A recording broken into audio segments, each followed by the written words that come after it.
அனைவருக்கும் வணக்கம். மீண்டும் ஒரு முறை எல்லாருக்கும் வணக்கம். அஸ்ஸலாமு அலைக்கும். இன்னைக்கு நாங்கள் பார்க்க போறோம். உங்களுக்கு தெரியும், என்னடா நீண்ட நாட்களாக சார் எங்களை தொடர்பு கொள்ளல என்றதுக்காக நான் உங்களை கைவிட்டு நினைக்க வேண்டாம்.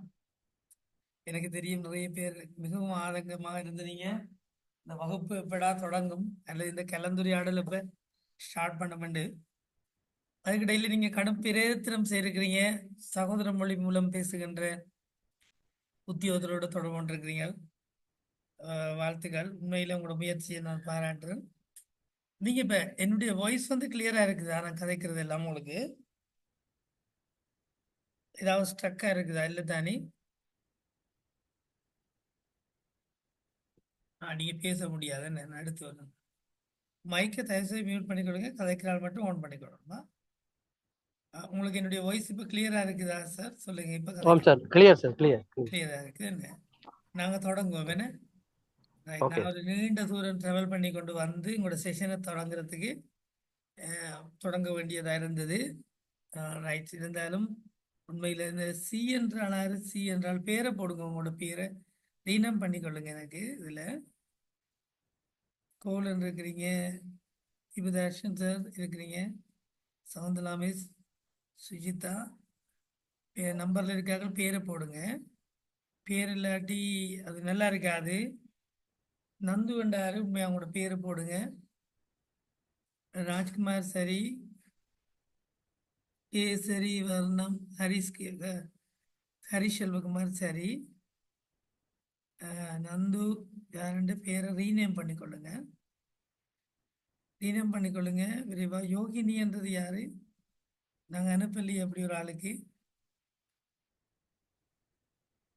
சி என்றது யாரு? ரிஃபா சரி,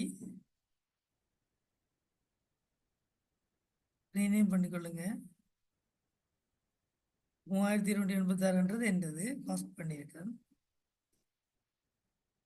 டிஓஎல் யாரு? தாகா ஹுசைன். உங்களோட நேமை சரியான நேமை ரீநேம் பண்ணிக்கொள்ளுங்க. நீங்க என்கிட்ட தந்த பேர் மாதிரியே ரீநேம் பண்ணிக்கொள்ளுங்க. ஓம் சார், ஓம் மேம். சரி. நான் இல்லாட்டி எனக்கு மற்றவங்க வச்சிருக்கீங்களா? அது என்னடா இந்த குரூப்ல ஹனா ஹனா ஓம் சார், ஏராவூர்ல இருந்து சார் ஹெல்மி ஹதைக்கிறேன் சார். ஹில்மி என்னை மாத்திக்கொள்ளுங்க. ஆர் ஆர் ஆர் ரீநேம் பண்ணுங்க. நான் அனுப்பிவிட்ட பேருக்கு உங்களோட ஒரிஜினல் நேமுக்கு ரீநேம் பண்ணிக்கொள்ளுங்க எல்லாரும். நான் பொய் பேர்ல வச்சு உங்களோட டிஸ்கஸ் பண்ண விரும்பல. ப்ளீஸ் பண்ணி ரீநேம் பண்ணிக்கொள்ளுங்க. ஆர் யாரு? ஆர் வை.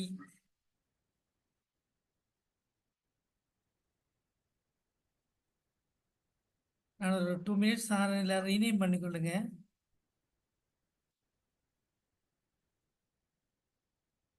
டிஓஎல்ஆர் தாகா ஹுசைன். உங்களோட பேர் என்ன? சொல்லுங்க, நான் ரீநேம் பண்ணிக்கொள்றேன். இல்மி சரி. குவாவி. குவாவி யாரு? குவாவி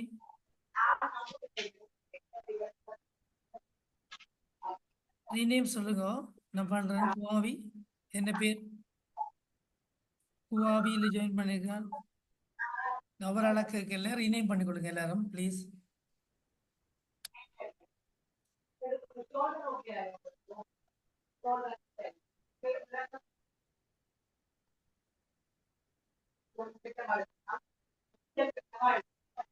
ரீநேம் பண்ணிக்கொள்ளுங்க.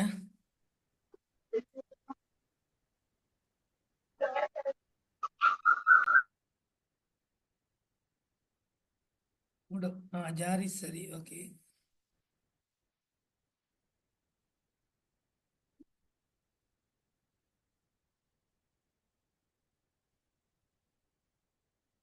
ஆர் என்ற எழுத்தில் உள்ளான ஆறாளது கதைங்களா? ஆர் என்ற எழுத்தில் உள்ளார். வை.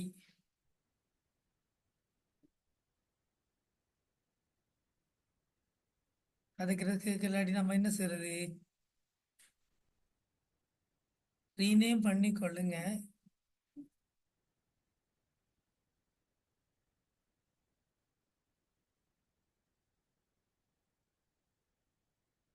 ஓகே, மற்றார்கள் ரெடி தானே? சி என்றால் யாரு? சி சி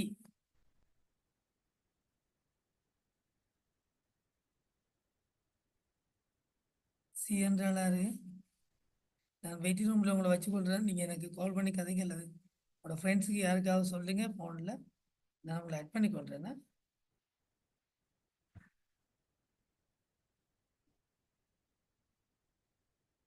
ஹுவாவி யாரு? ஹுவாவி நோவா?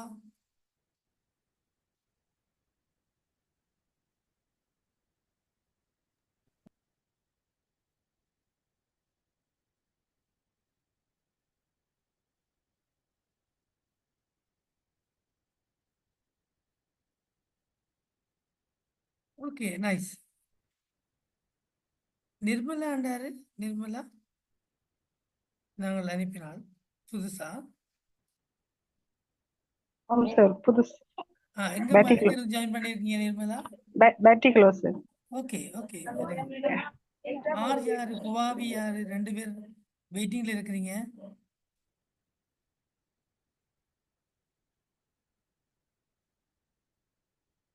சரி, ஓகே.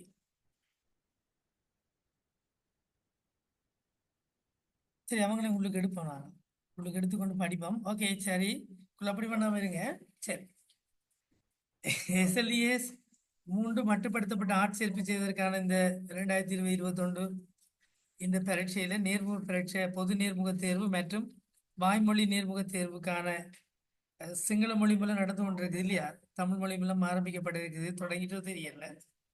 இணையவழி கலந்துரையாடலும் வழிகாட்டலும். நான் உங்களை இந்த இணையவழி கலந்துரையாடல உங்களை சந்திப்பதில் மிக மகிழ்ச்சி அடைகிறேன். இதனுடைய இலவசமான ஒரு சேவை.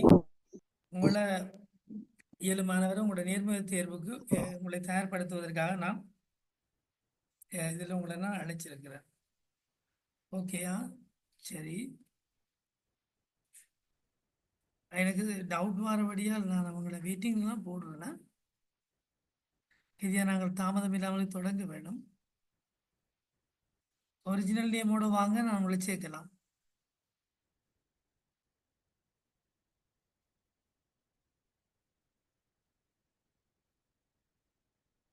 Okay, thank you. உங்களை நான் சந்திப்பதில் மிகவும் மகிழ்ச்சி அடைகிறேன். இன்றைக்கு உங்களுக்கு தெரியும் நாங்கள் இன்டர்வியூ எப்போ தொடங்க இருக்கிறது. ஓப்பனாக கதைக்கலாம். நீங்க ஃபர்ஸ்ட் இன்டர்வியூ எப்போ? 31st ஸ்டார்ட் பண்ணுது சார் தமிழ் மீடியம். எப்போ சார்? 31st இருக்குது. ஓகே, 31st ஸ்டார்ட் ஆகுது. அப்போ நாளை இன்றைக்கு சாட்டர்டே என்ன? ஆமாம் நம்மள்ட்ட சார். யாரும் அந்த இருக்கிறீங்களா அதுக்குள்ள? இதுல ஒரு ஆள் இருக்கு நினைக்கிறேன் சார். அந்த ஒரு ஆள் இருக்கிறீங்களா? என்ன, ரைட். மற்றவங்களுக்கு செப்டம்பர்ல வார ஃபர்ஸ்ட் வீக்ல இருந்து சார் கொஞ்சம் என்ன சார். கோலன் சொல்லுங்க. கோலன் இருக்கிறீங்களா? ஓம் சார் இருக்கேன். இப்ப எல்லாம் கேட்கறேன்னா 31 அவங்களுக்கு இல்லையே. எனக்கு 4ஆம் தேதி சார். ரைட், சரி, ஓகே. செல்வன் சாருக்கு குட் மார்னிங் பிரின்சிபல், அவருக்கு 31ஆம் தேதி. நாளை அன்னைக்கு இல்லையா? நாளை அன்னைக்கு அவர் இருக்காரு. வெற்றியில ஜாயின் பண்ண குரூப்ல இருக்காரு. ஜாயின் பண்ண தெரியாது சார், இருக்காரு தெரியல. ரைட், சரி, ஓகே. நாங்கள் இப்போ இந்த இன்டர்வியூல வந்து உங்களுக்கு தெரியும், நான் ஏற்கனவே சொன்ன மாதிரி பொது நேர்முக தேர்வு, வாய்மொழி நேர்முக தேர்வு. சரிதானே? இந்த பொது நேர்முக தேர்வில் தான் உங்களோட டாக்குமெண்ட்ரி நான் ஏற்கனவே சொல்லிட்டேன். சாராம்சம் உங்களுடைய டாக்குமெண்ட்ஸை வந்து செக் பண்ணுறது. அது அடுத்ததாக வாய்மொழி நேர்முக தேர்வு. சரிதானே? உண்மையில வந்து உங்களோட தகுதிக்கு இந்த எஸ்எல்இஎஸ்க்கான தகுதி பெறதுக்கான சான்றிதழ்கள், உங்களோட அனுபவங்கள், திறமைகள் எல்லாமே அடங்கிய ஒரு கோப்பை அவர்களுக்கு கோப்பை பேணிக் கொள்வதற்காக முதல்ல என்ன செய்வாங்க, அதை செக் பண்ணுவாங்க. அதன் அடிப்படையில் அந்த பொது நேர்முக தேர்வு நடைபெறும். அதன் பின்னர் வாய்மொழி நேர்முக தேர்வு நடைபெறும். ஆகவே இந்த பொது நேர்முக தேர்வில் வந்து விசேஷமாக வந்து ஆவணங்கள் பரீட்சிக்கப்படுவது வழமை. அது தவிர ஆவணங்கள் என்று சொல்லுகின்ற பொழுது நீங்கள் சரியாக அவர்கள் கேட்கப்படுகின்ற உரிய ஆவணங்களை கோவைப்படுத்தி செல்ல வேண்டும். சரிதானே? அதாவது விண்ணப்பிக்கின்ற குறித்த தினத்திலிருந்து தகுதியான அல்லது பொருத்தமான எந்த ஒரு ஆவணத்தையும் நீங்க தவறி மறந்தும் தவறுதலாகவும் வீட்டில் வைத்துட்டு நீங்க போகக்கூடாது. அது உங்களோட நியமனத்தை தாமதப்படுத்தும், உங்களோட நியமன தேதியை தாமதப்படுத்தும். ஏன்னா அதை நான் அனுபவிச்ச அடிப்படையில் நான் அதை சொல்றேன் உங்களுக்கு. ஆகவே உரிய ஆவணங்களை உரியவாறு கொண்டு போங்க. மேலதிகமாக ஆவணங்கள் கொண்டு போகிறதுல எந்த விதமான தவறும் இல்லை. அதாவது நீங்கள் எடுத்துக்கொண்டு போங்க, தேவைப்பட்டால் அங்கே எடுத்துக்கொண்டு அவர்களுக்கு சமர்ப்பிக்கலாம். வீட்டை வச்சுட்டு போய் நான் ஒரு வார காலத்தில் சமர்ப்பிக்கிறேன் என்றெல்லாம் நீங்கள் ஒரு கால அவகாசத்தை நீங்கள் கோருவது நீங்கள் நேர்முக பரீட்சையில் உங்களோட தகுதி ஈனத்தை காட்டி கொடுக்கும். அந்த அடிப்படையில் நீங்கள் முதலாவதாக தகுதிகள் தொடர்பான சான்றிதழ்கள் பரீட்சிக்கப்பட்டு அது கோவைப்படுத்தப்படும். பின்னர் வாய்மொழி பரீட்சைக்காக உங்களை அழைப்பார்கள். வாய்மொழி பரீட்சைக்காக அழைக்கின்ற பொழுது உங்களுக்கு அங்கு அறைகள் இருக்கும். அந்த ஒவ்வொரு அறைகளுக்குள்ளும் குழுக்களாக பிரிந்து அந்த வாய்மொழி நேர்முக தேர்வு நடைபெறும். அந்த வாய்மொழி நேர்முக தேர்வில் வந்து உங்களுக்கு தெரியும், நான் ஏற்கனவே சொன்ன மாதிரி புள்ளி திட்டம் எப்படி என்றது உங்களுக்கு எல்லாருக்குமே தெரியும். புள்ளி திட்டம் அது உங்களுக்கு தெரியும், நீங்கள் ஏற்கனவே தயாராகிருப்பீங்கன்னு நான் எதிர்பார்க்கிறேன். ஆகவே தயாராகி இருக்க வேண்டும். நீங்கள் எல்லாரும் அந்த புள்ளி திட்டத்துக்கு ஏற்றவாறு நீங்கள் அந்த புள்ளிகளை எந்த விதமான குறைவுமின்றி பெறுவதற்கான முயற்சிகளை நீங்கள் மேற்கொள்ள வேண்டும். அந்த அடிப்படையில் புள்ளி திட்டத்தை நான் ஞாபகப்படுத்தி நேரத்தை நான் வீணாக்க விரும்பல. இருந்தாலும் கடந்த கிளாஸுக்கு வராதவர்களுக்காக இதை நான் சொல்லித்தரேன். உங்களுக்கு தெரியும்,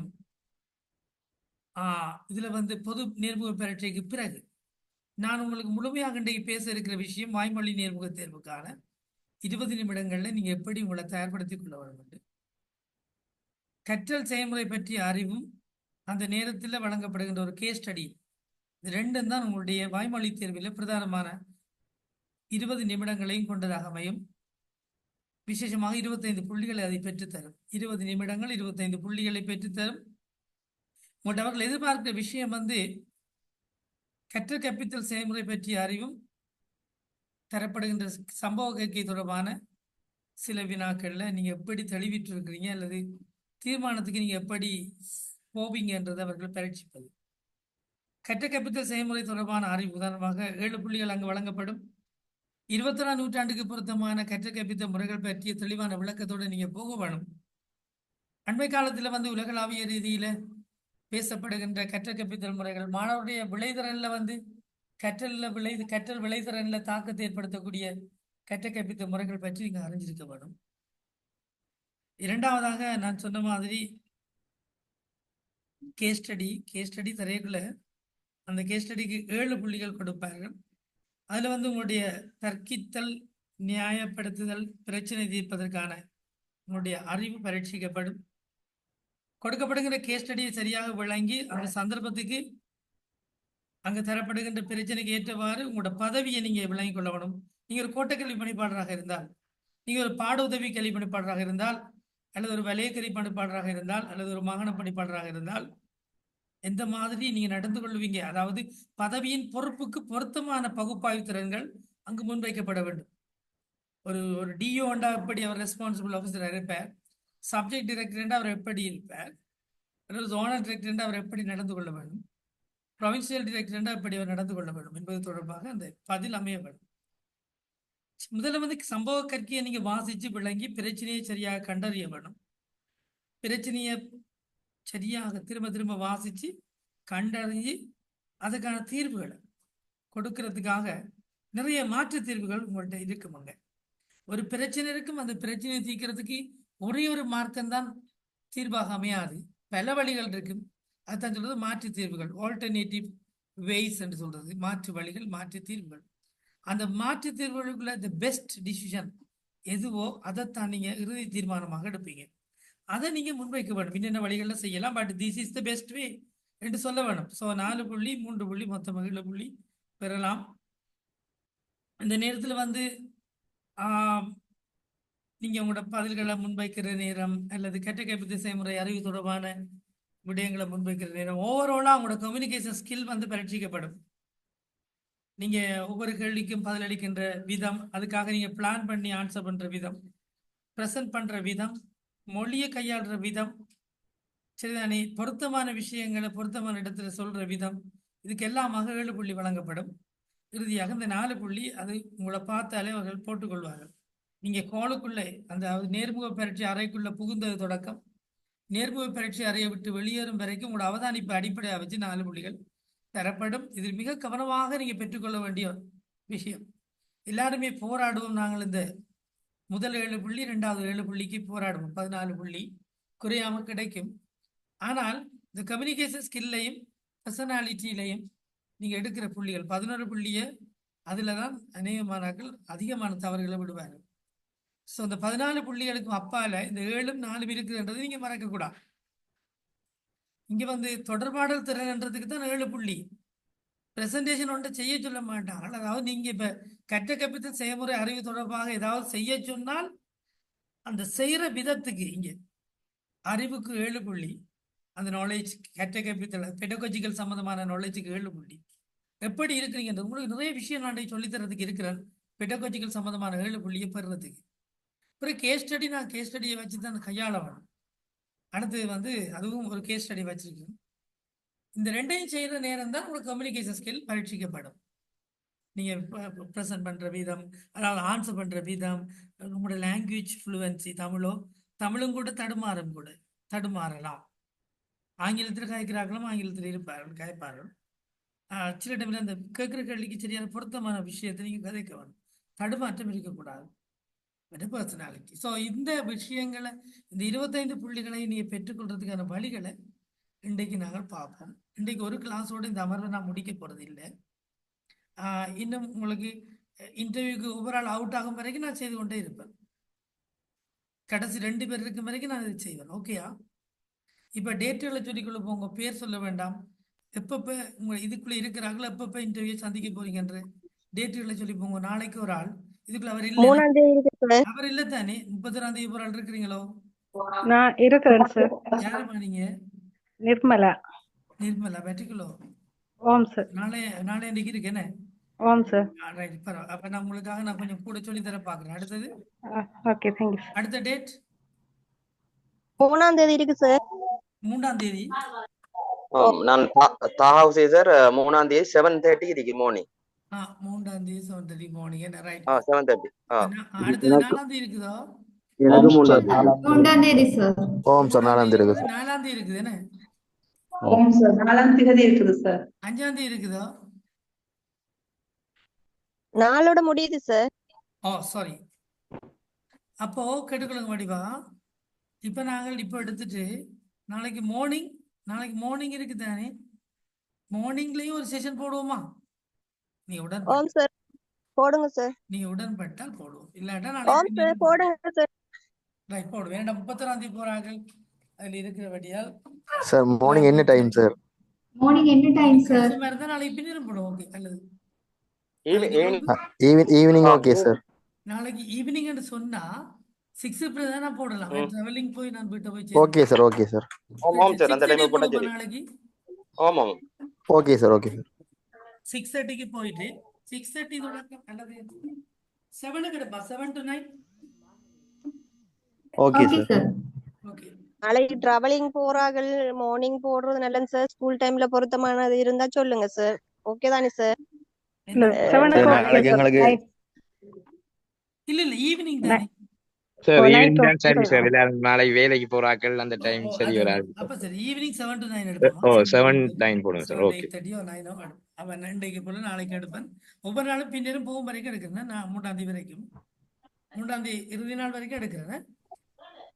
ஓகே சார். 4ஆம் தேங்க்யூ. தேதி தேங்க்யூ முடிய 3ஆம் தேதி வரைக்கும் உங்களுக்கு சப்போர்ட் பண்ணலாமா? முடியுது என்றால் தேவை இல்லையா?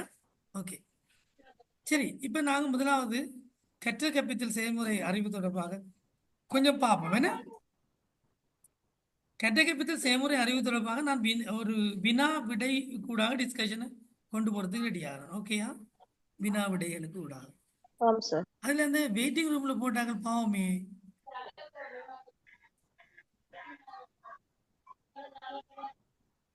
வெயிட்டிங் ரூம்ல இருக்காங்க, வந்துட்டாங்களா திரும்பி? சரி, மாஸ் இதெல்லாம் கிடக்குது. சரி, மாசண்டாரு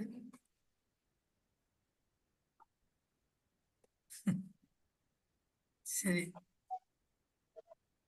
சரி. Okay okay.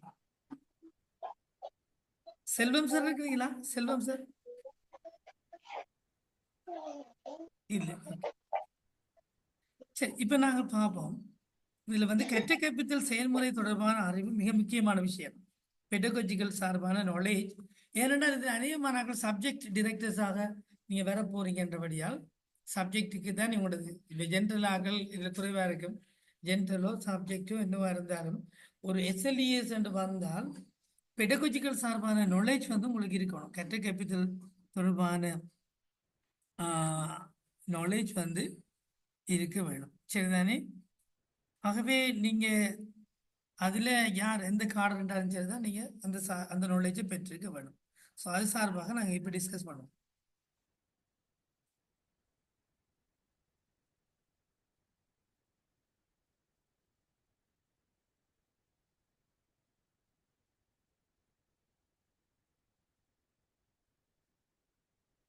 நான் கொஞ்சம் விரைவாக போவேன், நீங்க கொஞ்சம் கேட்டுக்கொள்ளுங்க. சரிதானே? என்னுடைய ரெக்கார்டிங் போறபடியால் நான் உங்களுக்கு அதையும் போடலாம். அதுக்காக நீங்க ரெக்கார்டிங்கை நம்பி இருக்க வேண்டாமா? அதை நீங்க ரெக்கார்ட் பண்ணிக்கொள்ளுங்க, நான் கதைக்கிறது. சரியா? ரைட். கட்டாயம் இந்த 21ஆம் நூற்றாண்டு திறன்களும் கல்வியும் இந்த விஷயம் இப்பத்திய கற்ற கற்பித்தல் செயல்முறையில உள்வாங்கப்பட வேண்டிய ஒரு விடயமாக இருக்குது. கேட்டுக்கொள்வோம். உங்கள்ட்ட இந்த மாதிரியான வினாக்களை கூட கேட்கலாம், அதாவது வினவலாம். சரிதான? கற்ற கற்பித்தல் தொடர்பான அறிவில்லை. குறிப்பாக சொல்ல போனால் 21ஆம் நூற்றாண்டு வகுப்பு ஆசிரியர் ஒருவர் தனது கற்ற கற்பித்தல் செயல்முறையில மாணவர்களுக்கு கொடுக்க வேண்டிய திறன்கள் எப்படி இருக்க வேண்டும் என்றதை பற்றி நாங்கள் பார்க்க போறோம். அதில் முதலாவது ஒரு வினாவாக கேட்டு போவோம். நாங்கள் தற்போது ஏற்பட்டுள்ள கைத்தொழில் புரட்சி 4.0வின் தொழில்நுட்பங்களினால் கல்வியில் நிலைபெறான அல்லது பேண்தகு அபிவிருத்திக்கான போக்கு ஏற்படலாம் எனின் அவ்வாறு ஏற்பட்டுள்ள சில மாற்றங்களை குறிப்பிடுக என்றால் இதை மாத்தி கேட்கலாம். கற்பித்தலோடு தொடர்புபடுத்தி எப்படி நிலைபெறான அல்லது பேண்தகு அபிவிருத்திக்கான போக்கு ஏற்படலாம் கல்வியில எனின் கற்றல் கற்பித்தல் கல்வியில் கற்ற கற்பித்தல் துறையில் இணைத்து பார்க்கப்பட வேண்டிய சில மாற்றங்கள் அல்லது கற்ற கற்பித்தல் கூடாக அல்லது கற்ற கற்பித்தலை மேற்கொள்ளக்கூடியவாறு ஏற்பட்டுள்ள மாற்றங்கள் இரண்டை குறிப்பிடுங்க அல்லது பற்றி சொல்லுங்க என்று கேட்டா, அல்லது ஏதாவது ஒன்றை பற்றி நீங்க கொஞ்சம் விவரிங்கன்னு சொன்னா, முதலாவது விஷயம் செயற்கை நுண்ணறிவு. 4.0 இந்த 21ஆம் நூற்றாண்டுல வந்து ஆர்டிபிஷியல் இன்டெலிஜென்ஸ் வந்து மிக முக்கியமான ஒரு விஷயம். இப்ப பாத்தீங்கன்னா ஐடி பாடம் எடுக்கிற பிள்ளைகளுக்கு அப்பால சாதாரணமாக எல்லா பிள்ளைகளும் இந்த ஆர்டிபிஷியல் இன்டெலிஜென்ஸை பற்றி படிக்கிற அளவுக்கு வந்துட்டாங்க. வெயிட்டா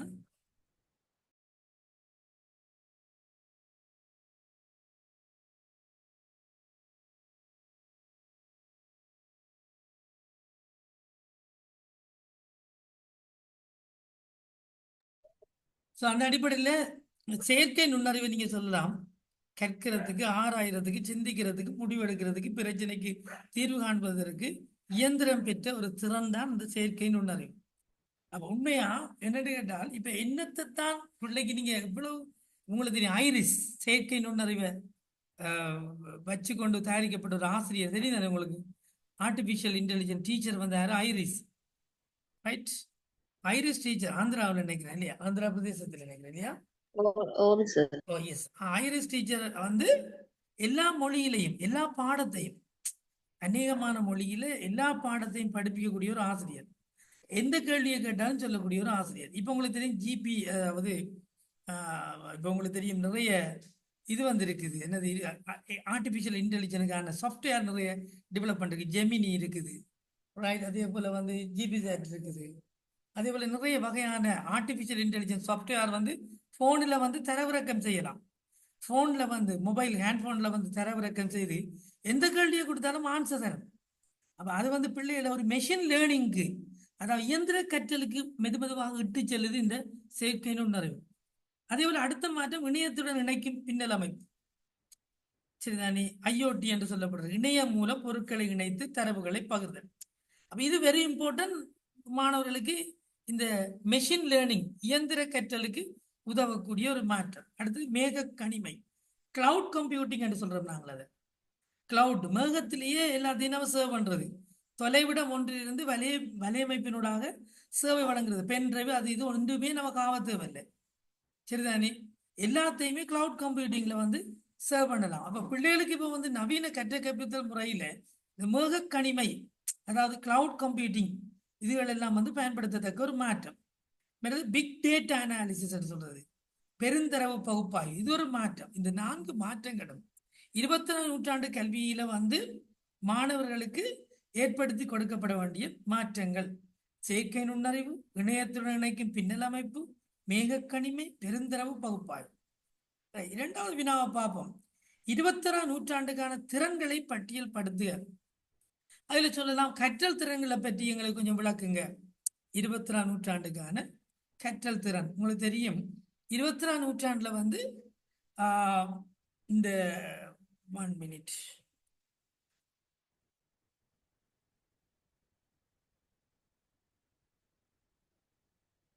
ரைட். 21ஆம் நூற்றாண்டுக்கான திறன்கள்ல முதலாவது ஃபோசி என்று சொல்லப்படுகின்ற கற்றல் திறன்கள்.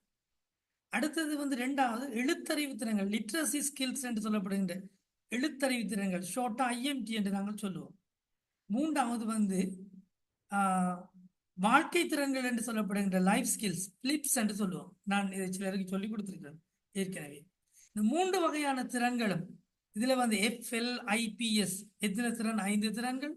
வாழ்க்கை திறன் 5, எழுத்தறிவு திறன் IMT 3, அடுத்தது கற்றல் திறன் ஃபோசி. அப்ப எத்தனை? 4 3 7 5 12 திறன்கள் 21ஆம் நூற்றாண்டுல பட்டியல் படுத்தப்பட்டிருக்கு. இந்த 12 திறன்களையும் மாணவர்களுக்கு நாங்கள் பாடசாலை கல்வி முறைமையினூடாக கொண்டு செல்ல வேணும். அதுக்கு ஒரே ஒரு வழி வகுப்பறை. வகுப்பறையில வந்து இந்த கற்றல் திறன்களை பிள்ளைகளுக்கு உருவாக்குறதுக்காக ஃபோசி என்று சொல்லப்படுகின்ற கிரிட்டிக்கல் திங்கிங், விமர்சன சிந்தனை அல்லது தர்க்க ரீதியான சிந்தனை என்று சொல்லுவோம். கிரிட்டிக்கல் திங்கிங் ப்ளூம்ஸினுடைய தியரியும் இதைத்தான் சொல்லுது. கற்பித்தலுடைய மதிப்பீடு தொடர்பாக பெஞ்சமின் ப்ளூம் கதைக்கும் பொழுது இறுதியாக கிரிட்டிக்கலை தான் பிள்ளையிடம் பகுப்பாய்வு செய்ய வேணும் என்று சொல்லி சொல்றேன். அடுத்ததாக வந்து சேர்ந்து வாழும் திறன், கொலாபரேட்டிவ் ஸ்கில்.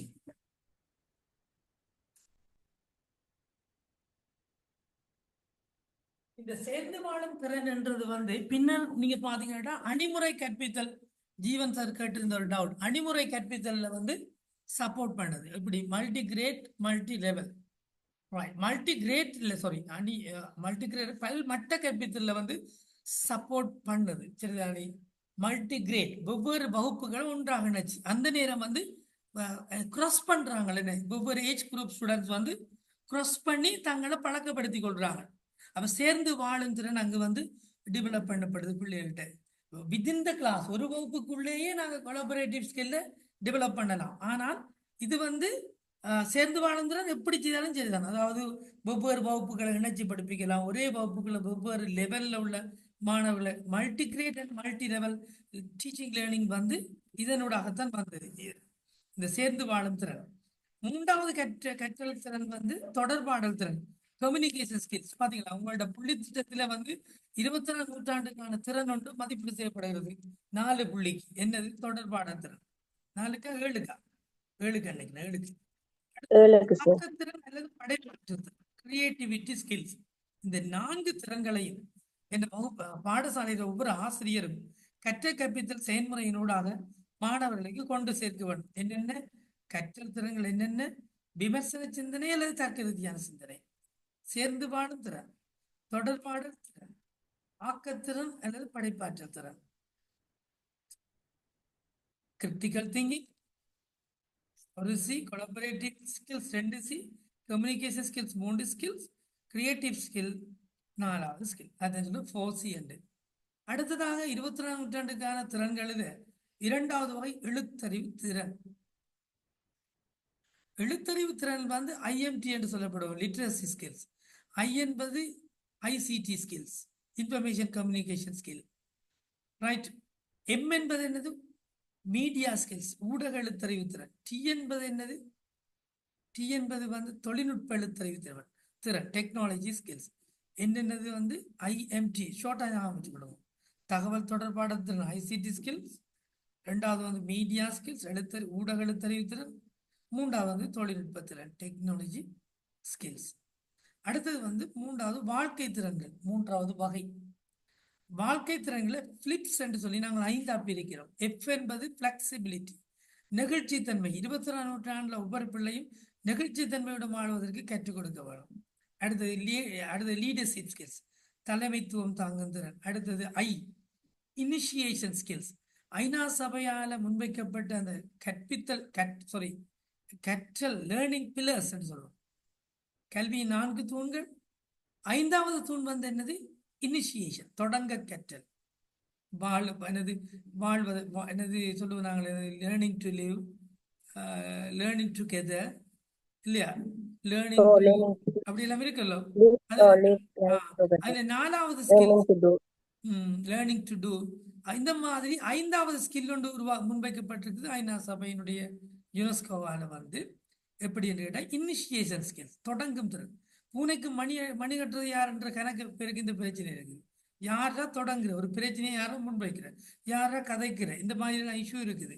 உண்மையா அது ஒரு வித்தியாசமான ஸ்கில்ஸ். தொடங்கணும், சரியா பிள்ளையோ தொடங்க வரும், தொடங்கும் ஸ்கில். இதை பிள்ளைகளுக்கு கற்றுக் கொடுக்கணும். ப்ரொடக்டிவிட்டி ஸ்கில்ஸ், உற்பத்தி திறன். அடுத்தது சோஷியல் ஸ்கில்ஸ், சமூகத்திறன். இந்த மாதிரியான என்னென்னது பிலிப்ஸ் என்று சொல்றது என்னது? ஃப்ளெக்சிபிலிட்டி, நெகிழ்ச்சித்தன்மை, தலைமைத்துவம் தாங்கும் திறன். எஃப் வந்து ஃப்ளெக்சிபிலிட்டி, எல் வந்து லீடர்ஷிப், ஐ வந்து இனிஷியேஷன், பி வந்து பிலிப்ஸ் தானே, பி வந்து ப்ரொடக்டிவிட்டி உற்பத்தி திறன், பிலிப்ஸ் கடைசி எஸ் வந்து சமூகத்திறன். இந்த 5 திறன்களையும் நாங்கள் சொல்றது வாழ்க்கை திறன்கள். ஆகவே இந்த 21ஆம் நூற்றாண்டுக்கு தேவையான திறன்களை நாங்கள் வகுப்பறையில மாணவர்களுக்கு கற்றல் கற்பித்தல் செயல்முறையினூடாக பெற்றுக் கொடுக்க வேண்டிய தேவைப்பாடு எங்களுக்கு இருக்குது. அடுத்ததாக நாங்கள் பார்ப்போம் அல்பா ஜெனரேஷனுடைய பண்புகள். அல்பா ஜெனரேஷன் என்றது வெயிட் மினிட்,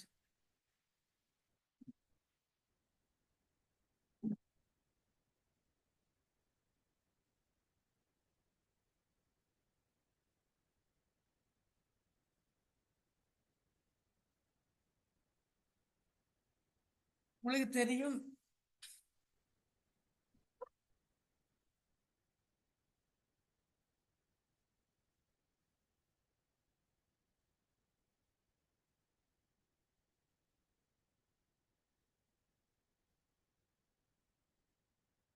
இங்க பாத்தீங்கன்னு கேட்டா அல்பா ஜெனரேஷன் என்றது யாரு என்று நாங்கள் பார்த்தோம் என்று சொன்னா, இதான் நான் சொன்ன அந்த திறன்கள் 21ஆம் நூற்றாண்டுக்கான திறன்கள் என்னென்ன திறன்கள் வந்து இந்த இருக்கு.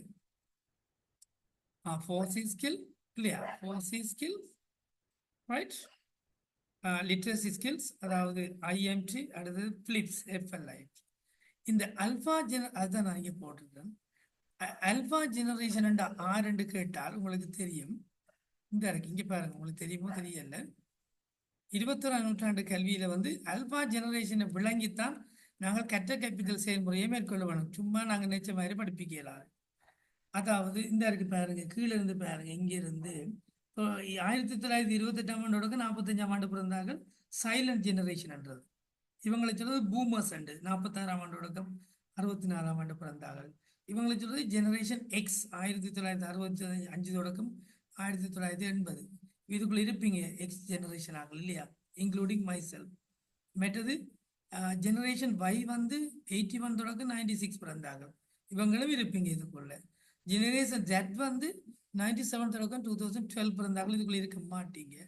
அல்பா ஜெனரேஷன் வந்து இந்த 2013ஆம் ஆண்டு பிறந்தாக்கள் தொடக்கம் 2025ஆம் ஆண்டு பிறக்க போறார்கள் வரைக்கும் அல்பா ஜெனரேஷன். அதுக்கு பிறகு அடுத்த ஜெனரேஷன் வந்து அல்பா பீட்டா ஜெனரேஷன் ஒன்று வரும், அல்லது கேமா வரும், இன்னும் பீட்டா லெம்டா வரும், இன்னும் சம்திங் வரட்டும். நாங்க இப்ப எங்கள்கிட்ட படிக்கிற இவங்கள் தான் இந்த ஜெனரேஷன் ஜெட்டும் ஜெனரேஷன் இந்த அல்பா ஜெனரேஷனும். அவங்களோட பண்புகள் எப்படி இருக்குமென்று கேட்டா பாருங்க, கிட்டத்தட்ட நாங்கள் எத்தனையாவது தலைமுறை, 4வது தலைமுறையில இருக்கிறோம் இல்லையா. 4வது தலைமுறை கடைசி தலைமுறைக்கு இப்ப படிப்பிக்கிறோம். நாங்கள் 4 தலைமுறையை கடந்து படிப்பிக்கிறோம். நாங்க கடைசி வரைக்கும் பொருத்தமான ஆட்களே இல்லை. இந்த ஜெனரேஷன் எங்களால் கண்ட்ரோல் பண்ண இயலாம இருக்குது. உங்களுக்கு தெரியும், வீடுகள்ல அம்மா அப்பாவுக்கு தெரியும் இப்படி பிள்ளைங்க நீங்க வளர்க்குறீங்க, இவ்வளவு கேள்விகளுக்கு கேட்பாங்க, இவ்வளவு டார்ச்சர் பண்ணுவாங்க, உங்களுக்கு தெரியும். அந்த ஜெனரேஷன் பண்புகளாக அனைத்துமே தொழில்நுட்பம், குறுகிய கவனம், கூடிய உள்ளடக்கம், மாறுபட்ட மற்றும் திறந்த மனம், ஓப்பன் ஹார்ட், வித்தியாசமான கற்றல் அணுகுமுறை, டிஜிட்டல் தளங்களிலிருந்து அதிகமாக அவர்கள் கற்றலை எதிர்பார்க்கிறார்கள். பழைய மாதிரி சாக் அண்ட் டாக் மெத்தடை தூக்கி எறிவாங்க. அவங்க விஞ்ஞான ரீதியான சிந்தனை அவங்களுக்கு கூட இருக்கும், கலையாற்றல் குறைவா இருக்கும், பகுப்பாய்வு சிந்தனையாளர்களாக இருப்பார்கள், படைப்பாற்றல் ஆக்கத்தில் உள்ளவர்களாக இருப்பார்கள். இவங்க அல்பா ஜெனரேஷனை சேர்ந்தார்கள். ஸோ இந்த ஜெனரேஷனை நாங்கள் ஹேண்டில் பண்ணுறதுக்கு எங்களுக்கு தெரிய வேணும். ஆகவே நீங்கள் எல்லாருமே 21ஆம் நூற்றாண்டுகள் தொடர்பான கற்ற கற்பித்த முறையில் நம்ம எதிர்காலத்தில் அதோட நீங்கள் போராட போகிறீங்க. இப்போ இனி வரப்போறாக்கள் தான் இப்போ இருக்கிறாக்களும் தான். இப்போ இருக்கிற எஸ்எல்இசாக்களுக்கு விளங்குது இல்லை, வரப்போகிற எஸ்எல்இசாக்களுக்கு விளங்கணும் பண்ணுறதுக்காக தான் இதை சொல்கிறேன். இந்த மாதிரியான கேள்விகளை உங்கள்கிட்ட அவர்கள் கேட்கலாம். அதனால அல்பா ஜெனரேஷன் பண்புகளாக நான் உங்களுக்கு இதை சொல்லி இருக்கிறேன். சரியானே? கேட்கலாம். இப்போ அந்த அல்பா ஜெனரேஷனை எப்படி நீங்கள் வகுப்பறையில் எப்படி ஹேண்டில் பண்ணுவீங்க என்றால் முழுக்க டிஜிட்டல் மயமாக்கணும். கற்ற கற்பித்தலை சும்மா டோக்கன் டோக்கனில் போயிட்டு நீங்கள் அவங்களால துரத்தி அடிக்கப்படுறாங்களாக தான் வகுப்பாசிரியர்கள் இருப்பார்கள். அடுத்தது 21ஆம் நூற்றாண்டு அதிபர் எவ்வாறான கேட்கலாம். நீங்கள் ஒரு SLES3 எடுத்துட்டு ஒரு பிரின்சிபலாக போனீங்கன்னு கேட்டால் உங்கள்கிட்ட எவ்வாறான திறன்கள் இருக்க வேணும் என்று கேட்பாங்க ஒரு அதிபர்கிட்ட. சரியானே? அப்படியும் கேட்கலாம். கோமனா கற்ற கற்பித்தல் அல்லாத ஒரு பொதுவான கேள்வியை கேட்கலாம். கட்டாயம் ஜென்ரல் கார்டில் வரார்கள் ஸ்கூல் செய்துதான் வரணும் என்ற கண்டிஷன் உங்களுக்கு இருக்குது. இப்போ தூர நோக்கு தலைமைத்துவ திறன் கொண்டிருக்க வேணும், போதனா தலைமைத்துவ திறன் கொண்டிருக்க வேணும், நிறுவன ரீதியான தலைமைத்துவ திறன். இந்த 3 தலைமைத்துவ திறன்களையும் கொண்டிருக்க வேணும். ஒன்று தூர நோக்கு தலைமைத்துவம், விசனரி லீடர்ஷிப், மற்ற இன்ஸ்ட்ரக்ஷனல் லீடர்ஷிப் போதனா தலைமைத்துவம், மற்ற ஆர்கனைசேஷனல் லீடர்ஷிப், இன்னொன்று இருப்பார் மற்றது கூட்டாக கருவி மாற்றும் தலைமைத்துவம், கொலபரேட்டிவ். கூட்டாக வேலை செய்யறது பிடிக்காது எனக்கு பேர், அப்படி வேலை செய்ய பழகணும். அடுத்தது பெடகாஜிக்கல் லீடர்ஷிப் பண்றது, கற்ற கற்பித்த தலைமைத்துவம். இதை நான் போடணும். அப்போ கேட்பாங்க 21ஆம் நூற்றாண்டு அதிபருக்கு கற்றல் கற்பித்தல் தலைமைத்துவம். அதை நான் மிக முக்கியமாக போட்டுக்கொள்றதில்லை. Pedagogical leadership. பெடகாஜிக்கல் லீடர்ஷிப்ன்றது சரிதானே? கற்றல் கற்பித்தல் தலைமைத்துவம். கற்றல் கற்பித்தல் பெடகாஜிக்கல் என்றால் கற்ற கற்பித்தல் செயல்முறை. சரிதானே? Pedagogical leadership very important. அப்போ இந்த 5 வகையான தலைமைத்துவத்தையும் 21ஆம் நூற்றாண்டு அதிபர் கொண்டிருக்க வேணும். இதுக்குள்ள மிக முக்கியமாக நான் சொல்ல வர்றது இந்த பெடகாஜிக்கல் லீடர்ஷிப் நீங்க இல்லாம இருக்கிறார். பெடகாஜிக்கல் என்றால் கற்ற கற்பித்தல் முறையை மேற்கொள்ற ஒரு கூட்டத்தை நீங்க, அதாவது கற்ற கற்பித்தல் முறையை நீங்க தலைமைத்துவம் தாங்க வேணும், நிர்வகிக்க வேணும். அடுத்ததாக பார்ப்போம், நோட் பண்ணிக்கொள்ளுங்க. 21ஆம் நூற்றாண்டின் வகுப்பறை எவ்வாறு அமைந்திருக்க வேணும்? கற்ற கற்பித்தலுக்கு பொருத்தமான வகுப்பறை உண்டு. எப்படி இருக்க வேண்டும்? 21ஆம் நூற்றாண்டு வகுப்பறை மாறிவரும் தேவைகளை பூர்த்தி செய்யும் வகையில் உருவாகியுள்ள கற்றல் சூழலாகும். வகுப்பறையில் கீழ்வரும் பண்புகள் கொண்டிருக்க வேண்டும். தொழில்நுட்ப ஒருங்கிணைப்பு, கட்டாயம் டெக்னாலஜி அங்கே இன்டிகிரேட் பண்ணப்பட்டிருக்க வேணும். நெகிழ்வான இருக்கை இருக்க வேணும். ரைட், நெகிழ்வான இருக்கை. நீங்க இதை ஞாபகம் வச்சுக்கொண்டா சரி. நான் இப்போ உங்களுக்கு ஒரு பாட்டு பாருங்க. 21ஆம் நூற்றாண்டுக்கான வகுப்பறை எப்படி இருக்கணும்னு கேட்டா நீங்க அதிகமாக ஒன்று யோசிக்க தேவையில்லை. இதை ஞாபகம் வச்சுக்கொள்ளுங்க. ஷாபனப்பட்டிருக்குதா ஸ்லைட் ஷாபனப்பட்டிருக்குதானே? Yes sir. ஆமாம் சார். இங்க பாருங்க, 21ஆம் நூற்றாண்டுக்கான ஒரு வகுப்பறை எப்படி இருக்க வேண்டும் பாருங்க. இப்படித்தான் இருக்கணும். சரியானே? இப்படியான வகுப்பறை பாருங்க. என்னது? கூட்டாக செயல்படக்கூடிய இடமாக இருக்க வேணும். இது கொஞ்சம் நெருக்கமாக தான் இருக்குது. அடுத்தது ஃபிளெக்சிபிலிட்டி, என்னது? இலகுவான இருக்கைகள் இருக்க வேணும். என்ன? கூட்டாக இருந்து கலந்துரையாடி கற்றல், இந்த மாதிரி குழுவாக செயற்படக்கூடிய, அணியாக செயற்படக்கூடிய இதாக இருக்க வேணும். குரூப் செய்யக்கூடிய மேசைகள் இருக்க வேணும். கணினி வசதிகள் இருக்க வேணும். சரிதானே? அதே போல இந்த வகுப்பறை பாருங்க. இங்க பாருங்க, இந்த மாதிரி 1-to-1 லேர்னிங் இருக்குது. 1-to-1 இந்த பாருங்க, இது ரெண்டும் 1-to-1. 1-to-1 learning, 1-to-1 learning, 1-to-1 learning, 1-to-1 learning பாருங்க. ஸோ இது இண்டிவிஜுவல் லைஃப் லேர்னிங். அப்ப இப்படியான கற்றலுக்கு ஏதுவான ஒரு வகுப்பறை சூழலாக 21ஆம் நூற்றாண்டு வகுப்பறை அமைஞ்சிருக்க வேண்டும். 21st century கிளாஸ் ரூம்ல இருக்கக்கூடிய ஃபேசிலிட்டிஸை பாருங்க. ஸ்மார்ட் போர்ட், கணினி, லேபரட்டரி, லேப்டாப் இல்லையா, டேப்ஸ் இருக்கு. மற்றது projector, everything will be there. So 21ஆம் நூற்றாண்டுக்கான வகுப்பறை. அடுத்ததாக பார்த்தீங்கன்னு கேட்டால் இதெல்லாம் ஞாபகப்படுத்தி கொள்ளுங்க. சரியா?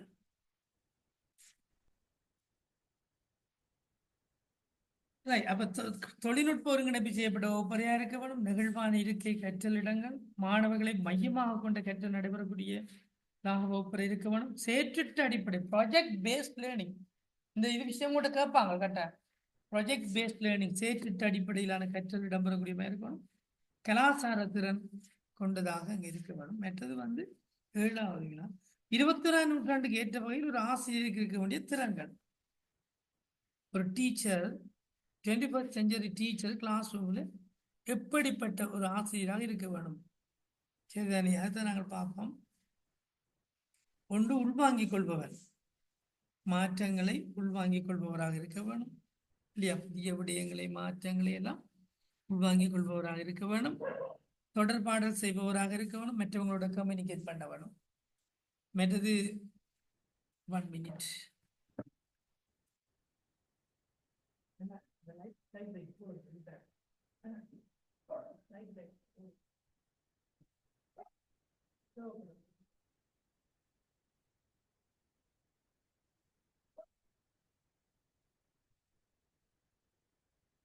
மற்றது வந்து கற்பூனாக இருக்க வேணும் ஆசிரியர். முன்மாதிரியாளராக இருக்கணும். தூர நோக்கூடியவராக இருக்க வேணும். தலைவராக செயற்படக்கூடியவராக இருக்கணும். கூட்டாக செயற்படக்கூடியவராக இருக்கணும் அந்த அதிபர். 21ஆம் நூற்றாண்டில் கற்ற கற்பித்தல் செயற்பாடு எவ்வாறு அமைந்து காணப்படும் என்பதனை விளக்குக. Very important. 21ஆம் நூற்றாண்டில் கற்ற கற்பித்தல் செயற்பாடு எவ்வாறு அமைந்து காணப்படும் என்பதனை விளக்குக. கற்ற கற்பித்தல் செயற்பாடு 21ஆம் நூற்றாண்டுக்கான கற்றல் நவீன தொழில்நுட்பத்துடன் கூடிய கற்பித்தல் உத்திகளை உள்ளடக்கிய புதுமையான அணுகுமுறைகளை குறிக்கிறது. வடிவங்களையும் கொள்ளலாம்.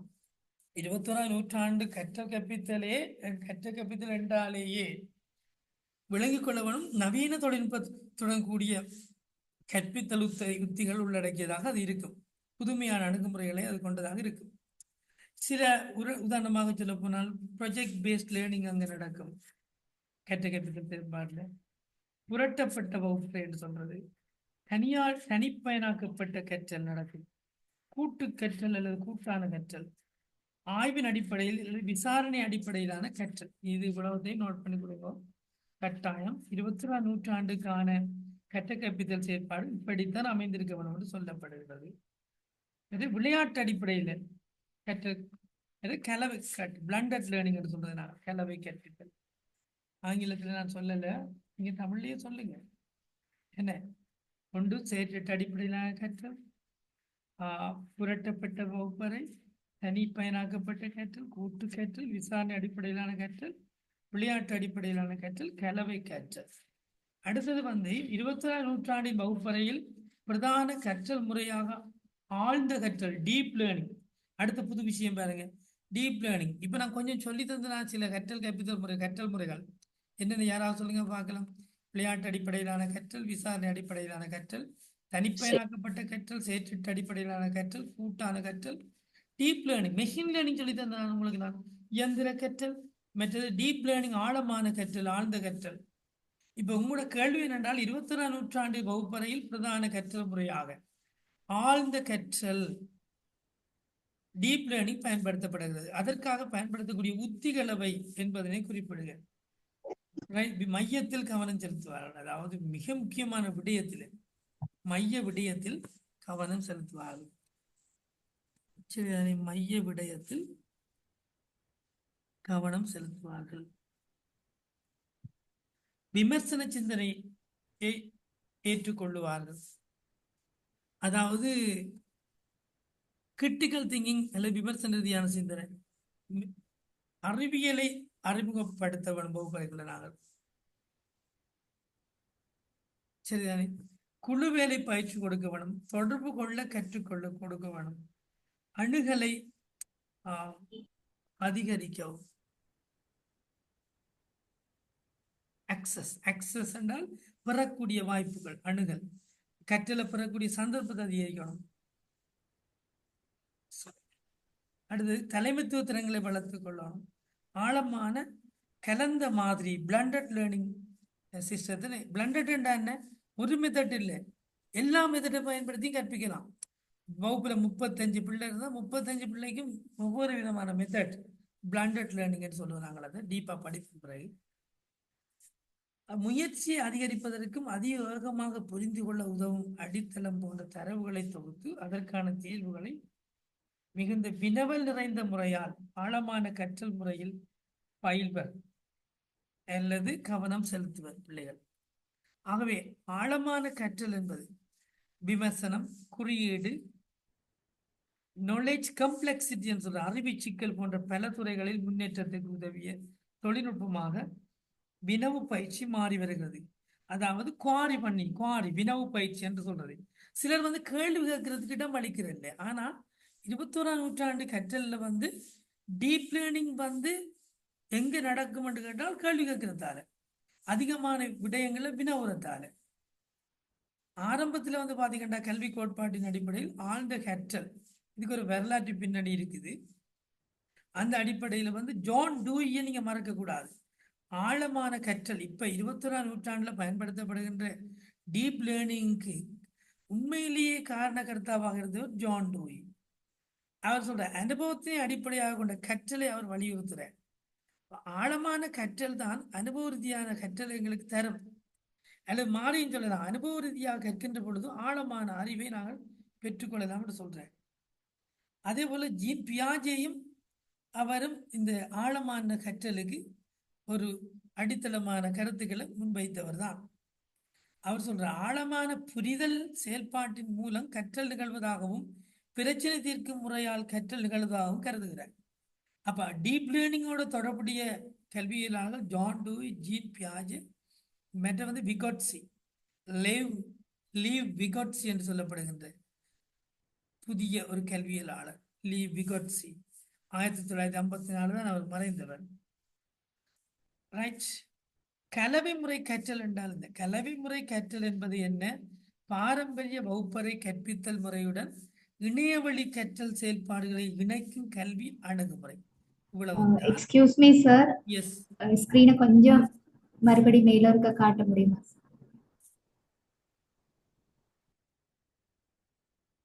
சரியா?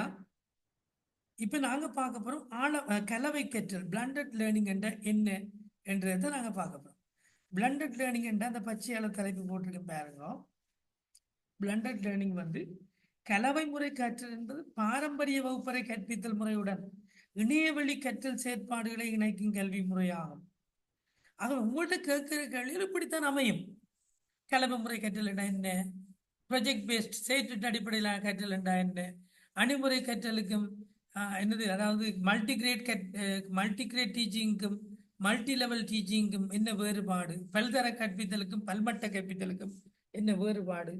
சரி, அப்படியெல்லாம் கேட்பாங்க கல்வியில். அப்ப பாருங்க, கலவை முறை கற்றல் என்றான பாரம்பரிய கற்றல் வகுப்பறை கற்றல் முறையுடன் இணையவழி கற்றலையும் சேர்த்து இணைத்து கற்கின்ற ஒரு அணுகுமுறை. இது நேரடி பரிமாற்றம் மற்றும் டிஜிட்டல் கருவிகளின் பலங்களையும் சேர்த்து பயன்படுத்தி மாணவர்களுக்கு மேம்பட்ட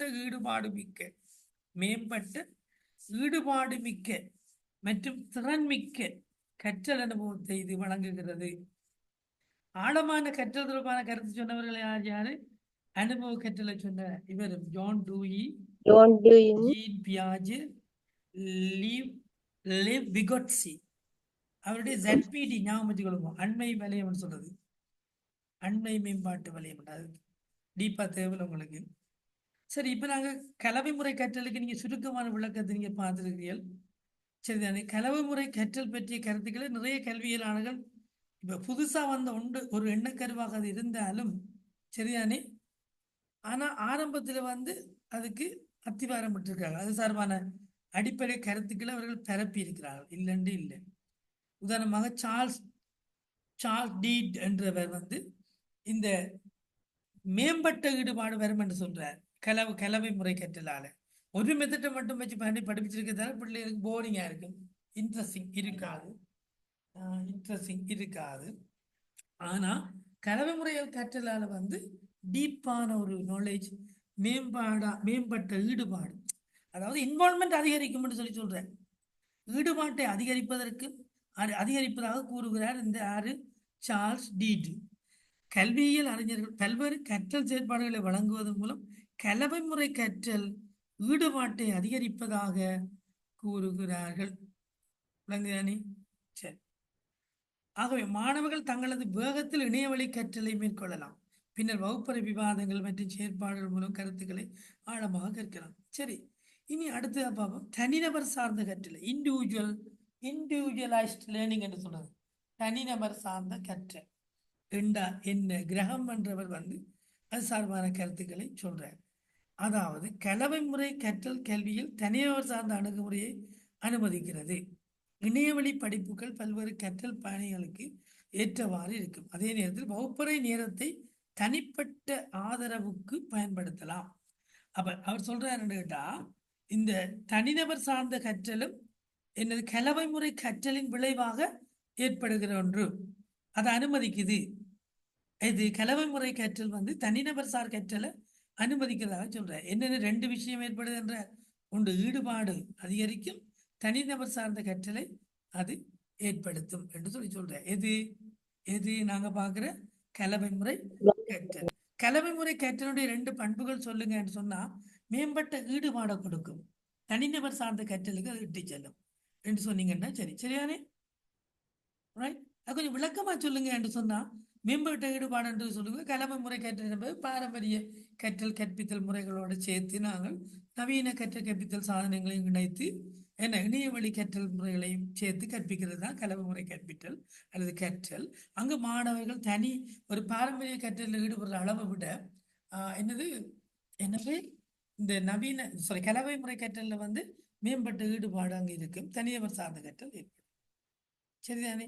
21ஆம் நூற்றாண்டுக்கான திறன்களை இந்த கலவை முறை கற்றலுக்கூடாக வளர்த்து கொள்ளலாம் என்று எல்மஸ் என்றவர் வந்து சொல்ற தன்னுடைய ஆராய்ச்சியில் வந்து சுட்டி காட்டுள்ளபடி கலவை முறை கற்றல் சூழல்கள் விமர்சன சிந்தனை என்னென்னது கிரிட்டிக்கல் திங்கிங் ஃபோர்ஸ் இருக்குதானே, விமர்சன சிந்தனை, தகவல் தொடர்பு, சுய தூண்டல் போன்ற முக்கிய திறன்களை வளர்ப்பதற்கு ஊக்கம் அளிக்கிறது என்று சொல்ற. பாத்தீங்களா?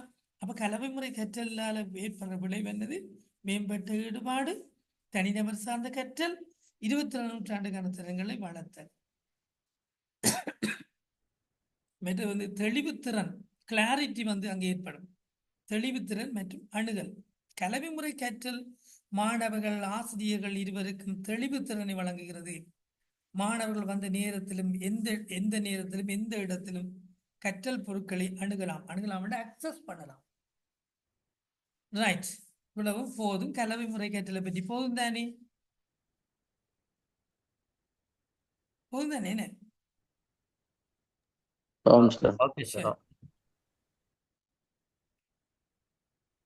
இங்க பாருங்க, இந்த கேள்வியில பாருங்க, நான் போட்டிருக்க கேள்வியில் நான் போட்டிருக்க கேள்வியில கொஞ்சம் பாருங்க. 21ஆம் நூற்றாண்டுக்கு ஏற்ற வகையில் இது ஒவ்வொரு ஆள் கேள்வியா கேட்கலாம். பாடசாலையை மாற்றி அமைக்க உங்கள் ஆலோசனைகள் அவை. சொல்லலாமா இல்லையா?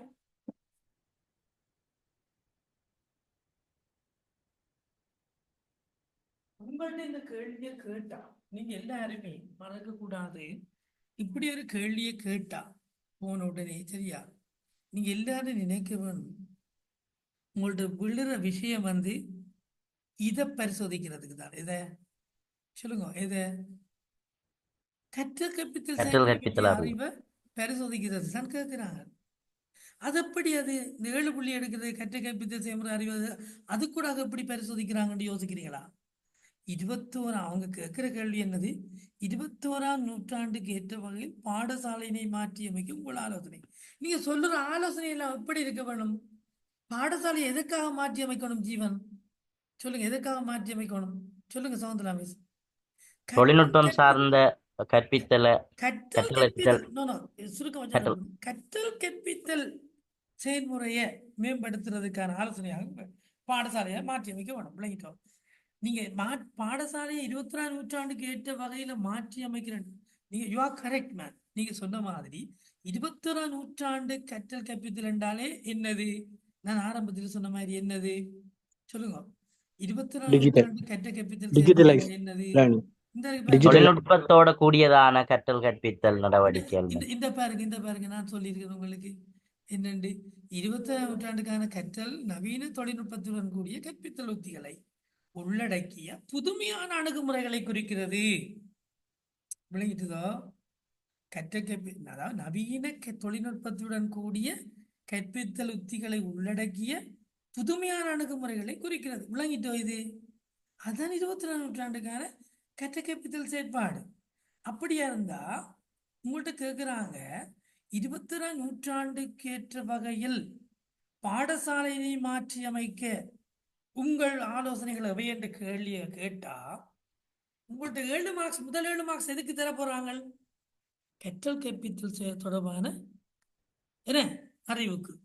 அப்ப நீங்க பாடசாலையை மாற்றி அமைக்கிற சொல்ற ஆலோசனைகள் எல்லாமே நீங்க பாடசாலையை மாற்றி அமைக்கிறதன் ஊடாக கற்றல் கற்பித்தல்ல தாக்கத்தை ஏற்படுத்தக்கூடியதாக இருக்க வேணும். நீங்க சொல்ற ஆலோசனை விளங்குதோ? விளங்குதுன்னு சொல்றது. அப்ப என்ன மாதிரியான ஆலோசனைகளை முன்வைப்பீங்க? விளங்குதானே? ஆசிரியர் இந்த இடத்துல நான் உங்களுக்கு ஒரு சிந்தனை கிளறலுக்காக இங்க பாருங்க, இங்க பாருங்க.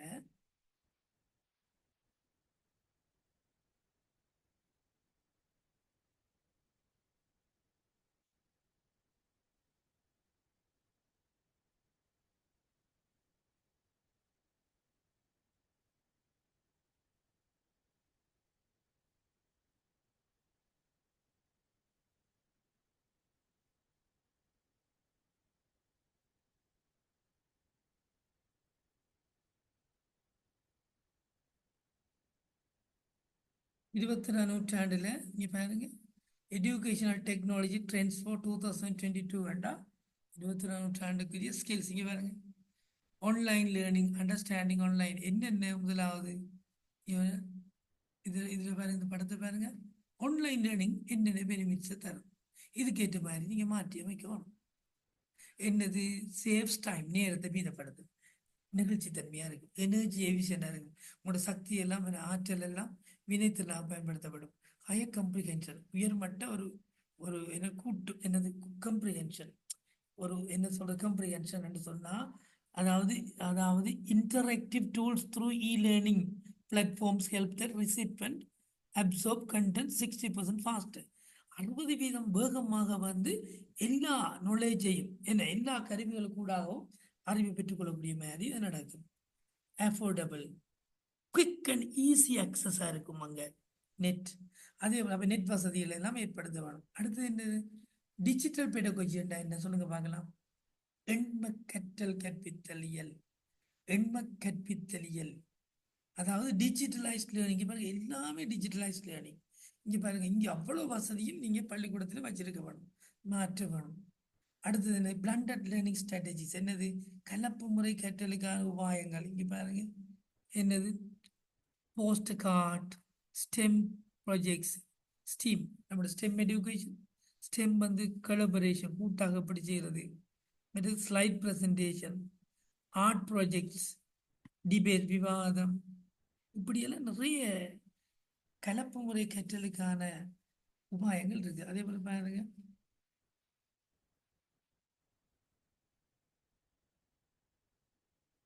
Self directed learning. என்னது? தனி வழிப்படுத்தப்பட்ட கல்வி. வை ஹவ் 21ஆம் நூற்றாண்டுல தேவை செல்ஃப் டிரெக்டட் லேர்னிங், தனி வழிப்படுத்தப்பட்ட கல்வி. இப்போ நான் அடிக்கடி சொல்றது இந்த எஜுகேஷன் ஸ்டாஃபுக்கு, செல்ஃப் லேர்னிங்கை மோட்டிவேட் பண்ணுங்க பிள்ளைகளுக்கு. செல்ஃப் லேர்னிங், சுய கற்றல். நீங்க எல்லாரும் பள்ளிக்கூடத்தை டீச்சர் படிச்சதை விட நீங்க சொந்தமா படிச்சதுதான் நினைவில் இருக்குமோமா இல்லையா? படிச்சது இப்ப கொஞ்ச நாளைக்கு நினைவில் இருக்கும், இன்றைய போகும் வரைக்கும். பிறகு நீங்க இந்த விஷயங்களை நீங்களாக தேடி படிங்க, அது இன்னும் நினைவில் இருக்கும், அதை விட உங்களுக்கு பயனுடையதாக அமையும். நான் சொல்றது சரிதானே? அது என்ன? ஆகவே சோஷியல் இமோஷனல், இது very important. Social emotional learning 21st செஞ்சுரியில் மிக முக்கியமான அப்ப இந்த மாதிரியான ஒரு பாடசாலை சூழலை நீங்க உருவாக்க வேணும். 2வது கேள்வி கேட்கிறேன் உங்கள்கிட்ட. முதலாவது கேள்வி என்ன கேட்டேன்னா, 21ஆம் நூற்றாண்டுக்கு ஏற்ற வகையில் பாடசாலையை மாற்றி அமைக்க உங்கள் ஆலோசனைகளவை. 2வது, ஆசிரியர் வான்மைத்துவத்தை எவ்வாறு விருத்தி செய்யலாம், அதுவும் என்ன மாதிரி ஒரு 21ஆம் நூற்றாண்டு ஆசிரியனுக்கு இருக்க வேண்டிய திறன்களை எல்லாம் சொல்லி அந்த திறன்களை உருவாக்குறதுக்கான வான்மைத்துவ அபிவிருத்தி வேலை திட்டங்களை நீங்க என்ன செய்யலாம், மேற்கொள்ளலாம். ஓகே, நான் சொல்ற கேட்கிறப்ப தானே? அதே போல கற்ற கற்பித்தல் செயற்பாடு மதிப்பீட்டு முறையில் எவ்வாறு 21ஆம் நூற்றாண்டு என்ற சொல் பயன்படுத்தவில்லை என்று வைங்கள. நீங்க அப்படித்தான் பயன்படுத்தலாட்டியும் நீங்க சொல்ற பதில் it should be towards 21st century. 21ஆம் நூற்றாண்டை நோக்கியதான பதிலாகத்தான் கூட இருக்க வரும். விளங்குதோ? கற்ற கற்பித்தல் செயற்பாடு மதிப்பீட்டு முறையில் எவ்வாறு மாற்றம் செய்யலாம்? அடுத்த புது கேள்வி. கற்ற கற்பித்தல் செயற்பாட்டிலேயோ மதிப்பீட்டு முறையிலேயோ எவ்வாறான மாற்றங்களை நாங்கள் செய்யலாம்? உங்களுக்கு தெரியும், மதிப்பீட்டு கலாச்சாரத்திலிருந்து நாங்கள் மெதுமெதுவாக விடுபட்டு கணிப்பீட்டு கலாச்சாரத்தை நோக்கி நாங்கள் பயணித்துக் கொண்டிருக்கிறோமா இல்லையா? விளங்குதோ? இப்பத்திய முறை அதுதான். எனக்கு ஒரு 1 minute தாங்க. இந்த கேள்விக்கான இந்த கேள்வி எழுதுங்க. எல்லாரும் இந்த கேள்வி எழுதி வைங்க.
Okay okay.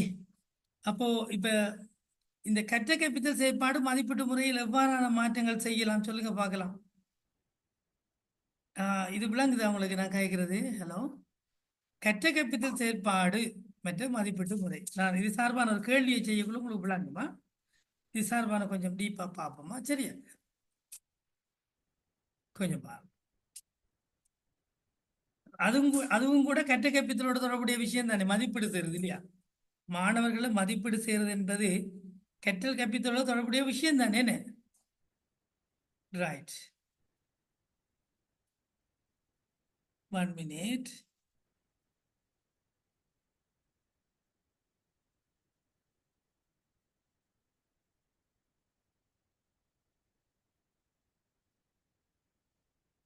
ஹலோ, லைன்ல இருக்கிறீங்க எல்லாரும்? ஓம் சார். ஓம் சார், ஓம் சார். ஓம் சார். ஆமா.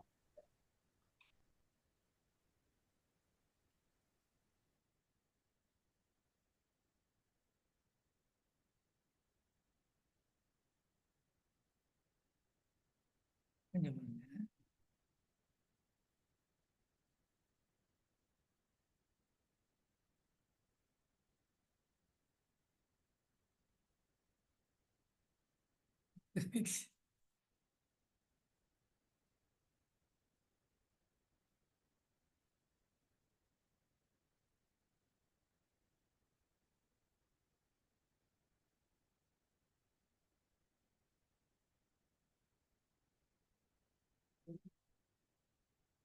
ம்? இல்ல. இங்க பாருங்க, இப்ப உங்களுக்கு நான் கணிப்பிடும் மதிப்பீடும் சார்பா சின்ன ஒரு அறிமுகம் செய்து கொண்டு போறேன். சரிதானே? கொஞ்சம் போறேங்க. கணிப்பிடுண்டா என்ன, மதிப்பீடுண்டா என்ன? இங்க பாருங்க, மதிப்பீட்டு உண்மையா உங்களுக்கு தெரியும் 2007ஆம் ஆண்டு. வெயிட், என்னுடைய இது வந்து ஷேர் ஆயிருக்குதா உங்களுக்கு? இல்லையினும் ஷேர் ஆயிருக்குதா? ஓம் ஓம் சார். சார். மதிப்பீட்டு கருவிகள். வெயிட், அது இல்லை. பிடிஎஃப். எஸ். உங்களுக்கு தெரியுமா இலங்கையில் ஏற்பட்ட இறுதியாக ஏற்படுத்தப்பட்ட மறுசீரமைப்பு என்ன எத்தனையாம் ஆண்டு முன்வைக்கப்பட்டது? 1997ஆம் ஆண்டு சார். 1997. 97. ஏனம்மா அதுக்கு பிறகு?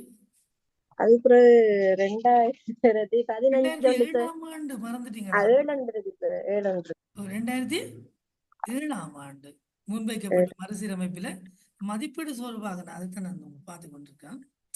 சாரி.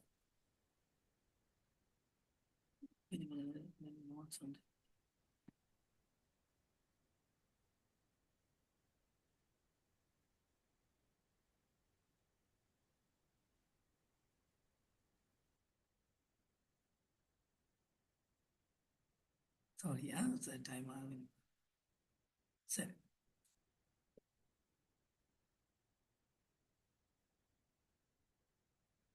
ரைட்.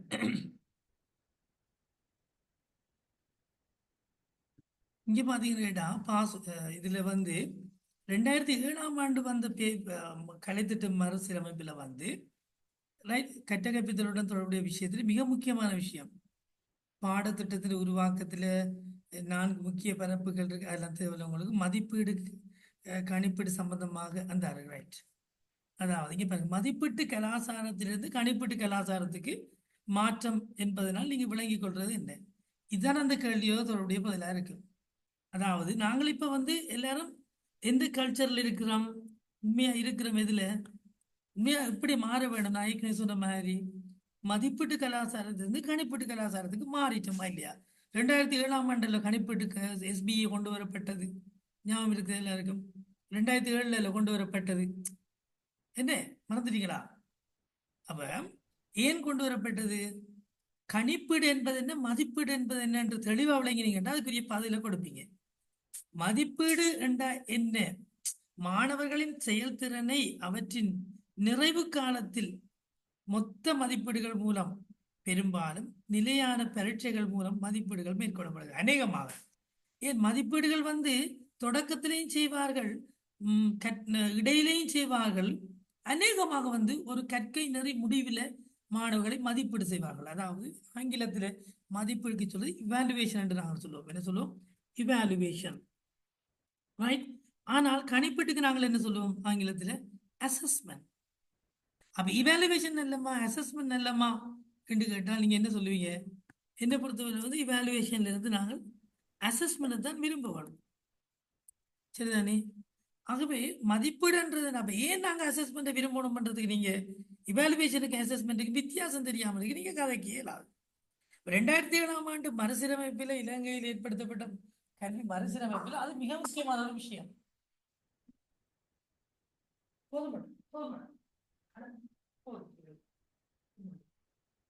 அந்த அடிப்படையில நீங்க மதிப்பீடு என்னது? மாணவர்களின் செயல்திறனை அவற்றின் நிறைவு காலத்தில் மொத்த மதிப்பீடுகள் மூலம் பெரும்பாலும் பெரும்பாலும் நிலையான பரீட்சைகள் மூலம் மதிப்பீடு மேற்கொள்ளப்படுகின்றன. கணிப்பீடு கலாச்சாரம் என்றது என்னது? தொடர்ச்சியான பின்னூட்டம் வழங்கப்படும். கணிப்பீடுகள் பின்னூட்டம் வழங்கப்படும். கணிப்பீடுகள் பின்னூட்டம் வழங்கப்படுதலை கணிப்பீடு முதன்மைப்படுத்துகிறது. படுதலை கணிப்பீடு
மேனேஜ் கொள்ளுங்க. ஒரு அவசரமான கோல் உண்டா? சாரியா. ஹலோ.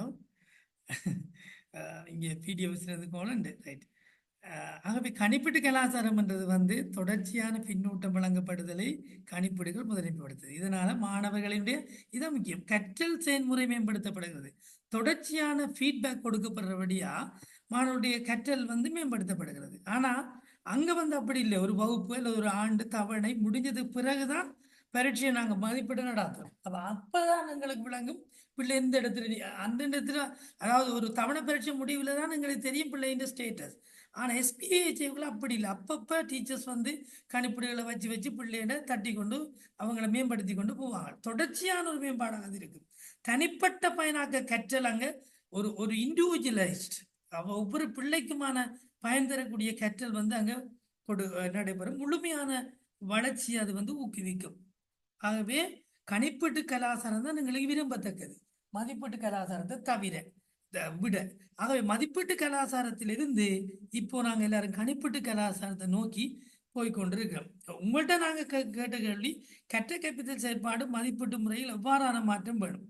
மதிப்பீட்டு முறையில வந்து மாணவருடைய ஒரு வெறுமனே எழுத்து பரீட்சையாக இல்லாமல் இல்லையா, அந்த ஆலோசனையை நீங்க சொல்லலாம்.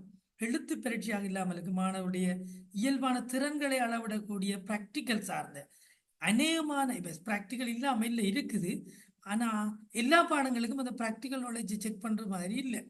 ஆகவே செயல்முறை அறிவை பரிசோதிக்கின்ற பரீட்சைகளாக அது அமைய வேண்டும். மற்றது திறந்த புத்தக பரீட்சை, ஓப்பன் புக் எக்ஸாம், மற்றது அசைன்மெண்ட்ஸ், மற்ற ப்ராஜெக்ட், இது அசஸ்மெண்ட், இதுகள் எல்லாம் கொடுக்கறது கூடாக பரீட்சையில வந்து மாற்றங்களை ஏற்படுத்தலாம். நாங்க பரீட்சை திணைக்களும் இன்று வரைக்கும் யோசிச்சு கொண்டிருக்காங்க என்ன செய்யலாம்ன்றது. ஆன்லைன் அசஸ்மெண்ட்டை செய்யறது சாத்தியம் இல்லைங்கிற நாட்டில் கேட்டா எல்லா இடத்துலையும் அந்த அணுகல் அக்சஸ்ன்றது இல்லை, இணைய வழிக்கான அக்சஸ் வந்து இல்லை. பொதுவாக சுருக்கமாக விளங்கிக் கொள்ளுங்க, நீங்க இந்த டேர்ம் டெஸ்ட் இயர் எண்டில் அல்லது செமஸ்டர் முடிவில், தவணை முடிவில், நம்மளுக்கு செமஸ்டர் சிஸ்டம் வேற போகுது. ஆகவே என்னது மதிப்பீடு நடைபெறும், ஆனால் அந்த மதிப்பீட்டு முறையிலிருந்து விலகி கணிப்பீட்டு நோக்கி நாங்கள் போகணும். ஆனால் இன்றைக்கு வரைக்கும் நாங்கள் மதிப்பீட்டு கலாச்சாரத்திலிருந்து விலகுவதாக இல்லை. மதிப்பீட்டு கலாச்சாரம் பின்பற்றப்படுது, கணிப்பீட்டு கலாச்சாரம் பின்பற்றப்படுது. சரிதான், இது ரெண்டும் நடக்கும்.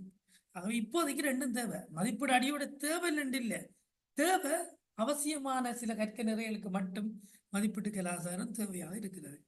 சரிதானே? கணிப்பீட்டு கலாச்சாரத்துல வந்து தனிப்பயனாக்கப்பட்ட கற்றல் வந்து நடைபெற்றதா இல்லையான்றதை செக் பண்ணி கொள்ளலாம். தொடர்ச்சியான பின்னூட்டல் வழங்கப்படும், தொடர்ச்சியான மேம்படுத்தல் நடைபெறும். ஆனா இங்க அப்படி இல்லை. ஒரு வருட நிறைவு காலத்துல மட்டும்தான் எங்களுக்கு பிள்ளையின் நிலைமையை பற்றி சொல்லக்கூடியவாறு இருக்கு. ஓகேயா? மதிப்பீட்டு கலாச்சாரத்திலிருந்து கணிப்பீட்டு கலாச்சாரத்துக்கு நாங்கள் ஏன் மாற வேணும்ன்றது விளங்கிதான் உங்களுக்கு? விளங்கிட்டுதா? ரைட், சரி, ஓகே. நான் அந்தந்த மாறி மாறி அதையும் போடுறேன் இதையும் போடுறேன், உங்களுக்கு குழப்பம் இல்லை தான், நல்லது தானே உங்களுக்கு? சரி. ஆகவே இந்த மாதிரியான கேள்விகள் வந்து கற்றல் கற்பித்தல் அறிவு, கற்றல் கற்பித்தல் வறுமையை படிப்பிக்கிற மட்டும் இல்லை தானே, மதிப்பிடுந்தது தானே. இப்போ அதுகள் சார்பான அறிவை கற்ற கற்பித்தல் செயற்பாடு மாற்றி அமைக்கப்பட வேண்டும் என்று உங்களுக்கு தெரியும் தானே. கற்ற கற்பித்தல் திறன்கள் வந்து கற்றல் திறன்கள் 4 வழங்கப்பட வேண்டும், வாழ்க்கை திறன் வளர்க்கப்பட வேண்டும், எழுத்தறிவு திறன்கள் வளர்க்கப்பட வேண்டும். அதுக்கேற்றவாறு கற்ற கற்பித்தல் செயற்பாடு வகுப்பறையில் நடைபெற வேண்டும். அப்ப நாங்க எல்லாருமே பாருங்க, இப்ப இப்ப இப்ப படிப்புக்கிற மெத்தட் வந்து உங்களுக்கு தெரியும், 24வது ஜெனரேஷனுக்கு நாங்க படிப்பிக்கிறோம் இல்லையா. அது எப்படி அமையும் என்ற ஒரு ஜோக்கா நான் அதை சொல்லலாம் நினைக்கிறேன் உங்களுக்கு. அதாவது இந்த இந்த 18 தெரிஞ்சிருக்கும் அது, அதாவது இந்த 24வது ஜெனரேஷன் பிள்ளைகளுக்கு நாங்க படிப்பிக்கிறது வந்து எங்களால் ரொம்ப கஷ்டமா இருக்கு. எனக்கு டீச்சர்ஸால் ஈடு கொடுக்க முடியாம இருக்கு. பேப்பர் சில டைம்ல பேப்பரை திருத்தாமலே பிள்ளைகள் போடுறாங்க டீச்சர்ஸ். அதாவது பிள்ளை சரி பிள்ளைய கண்டுபிடிக்கிறான், டீச்சருக்கு அது விளங்குது இல்லை. ஆகவே 21ஆம் நூற்றாண்டு பிள்ளைகளை நம்ம படிப்பிக்கிறோம். 20ஆம் நூற்றாண்டுல சேர்ந்த வயோதிபர்களாகிய நாங்க படிப்பிக்கிறோம். 19ஆம் நூற்றாண்டு கலைத்திட்டத்தை வச்சுக்கொண்டு படிப்பிக்கிறோம். 18ஆம் நூற்றாண்டு நுட்பங்களை பயன்படுத்தி 19ஆம் நூற்றாண்டு கலைத்திட்டத்தின் மூலம் 20ஆம் நூற்றாண்டு வயோதிபர்கள் நாங்கள் 21ஆம் நூற்றாண்டு சிறுவர்களை படிப்பிக்கிறோம். எப்படி இருக்குது? ஆகவே 21ஆம் நூற்றாண்டு விளங்க ரிவர்ஸ்ல இருந்து போகல, 18ஆம் நூற்றாண்டு நுட்பங்களை பயன்படுத்தி 19ஆம் நூற்றாண்டு கலைத்திட்டத்தின் மூலம் 20ஆம் நூற்றாண்டு வயதுகளாகிய நாங்கள், முதியோர்களாகிய நாங்கள் 21ஆம் நூற்றாண்டு பிள்ளைகளை படிப்பிக்கிறோம். எப்படி சாத்தியம்? ஆகவே நிறைய மாற்றங்களை நாங்கள் கற்பித்தல்ல செய்ய வேணும். ஓகே,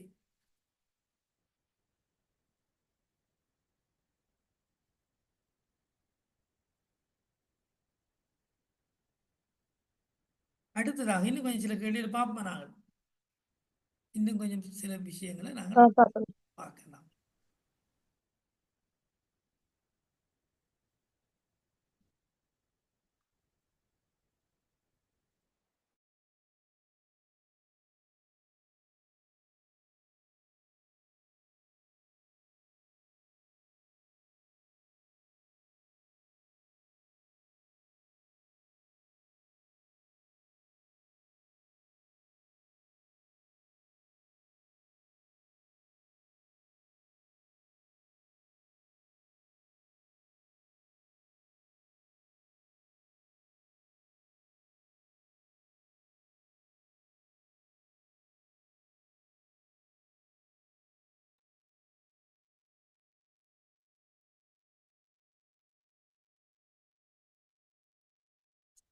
இங்க போடுங்க ப்ளீஸ்.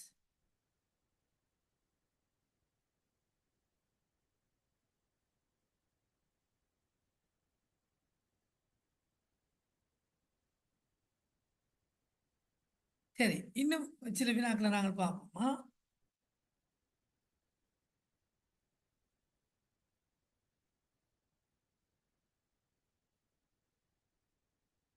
கெட்ட கப்பித்தலோட தொடர்புடைய விஷயங்களை மட்டும் பார்ப்போமா?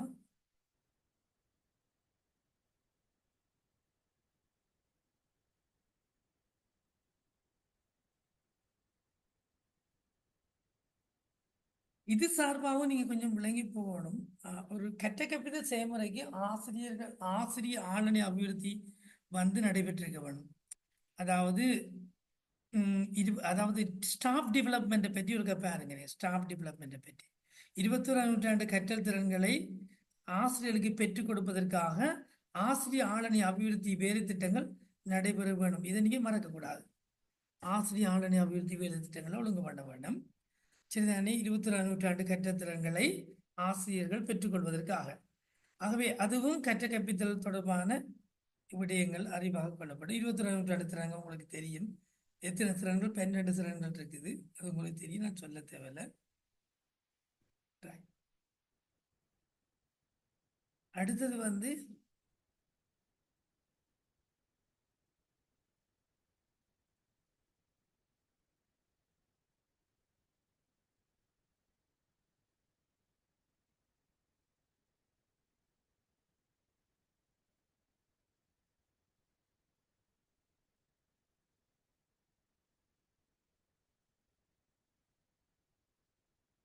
சரி,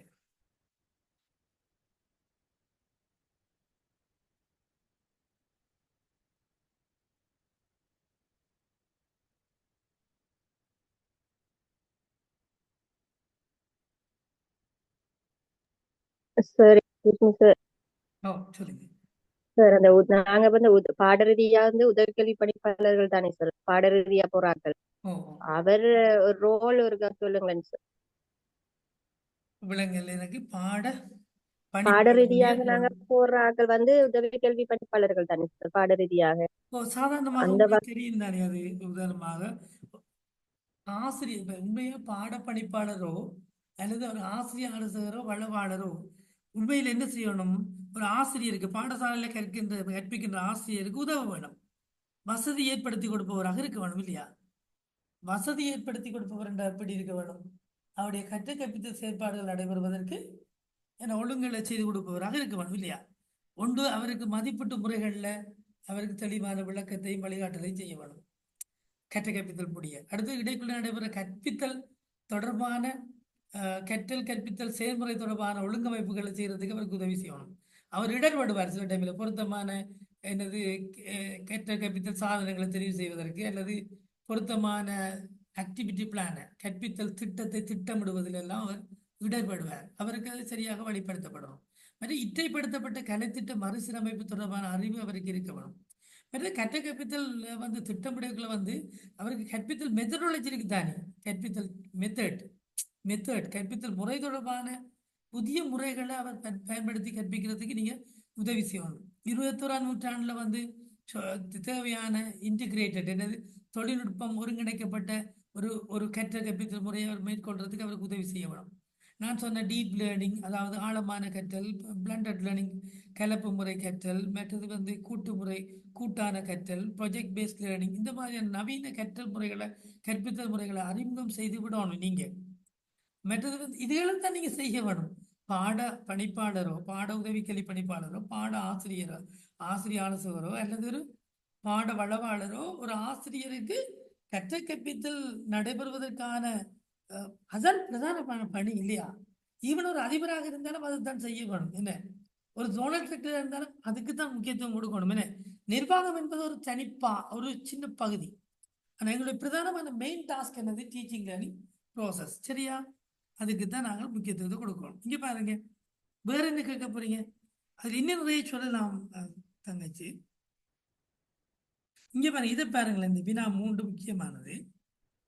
பாடத்திட்ட அபிவிருத்தியானது கரிக்குலம் டெவலப் பண்ணக்குள்ள வந்து நோக்க மாதிரியிலிருந்து வழியாக கேட்டுக்கணும். நோக்க மாதிரியிலிருந்து தேர்ச்சி அடிப்படையிலான கலைத்திட்ட மாதிரி. நான் அங்க சொல்லி தந்த மாதிரி. நோக்க மாதிரியிலிருந்து தேர்ச்சி அடிப்படையிலான கலைத்திட்ட மாதிரி. அது என்னது? நோக்க மாதிரி தேர்ச்சி அடிப்படையிலான கலைத்திட்ட மாதிரி. நோக்க மாதிரி வந்து எங்க இருந்தது கேட்டால் உங்களோட நோட்ஸ் அப்ளிகேஷன் தயாரிக்கப்பட இருந்தது. தேர்ச்சி அடிப்படையிலான கலைத்திட்ட மாதிரி எங்க இருக்குமென்று கேட்டால் சொல்லுங்க, ஆக்டிவிட்டி பிளான் தயாரிக்கப்பட இருக்குது. விளங்குதோ? படிவ கேட்டுக்கொள்ளணும். கரிக்குலம் வந்து நம்ம பாடத்திட்டத்தை தயாரிக்கக்குள்ள வந்து நோக்க மாதிரியிலிருந்து தேர்ச்சி அடிப்படையிலான மாதிரிக்கு இப்ப மாற்றம் பெற்றுட்டு, இப்ப மதிப்பீட்டு கலாச்சாரத்திலிருந்து கணிப்பீட்டு கலாச்சாரத்துக்கு மாற்றம் பெற்ற மாதிரி. விளங்குது நான் சொல்றது? ரைட். அப்ப நோக்க மாதிரி என்றது வந்து நோக்கத்தை அடைவதற்காக பாடம் திட்டமிடப்பட்டது. அதன் பாட திட்டமிடல். ஆனால்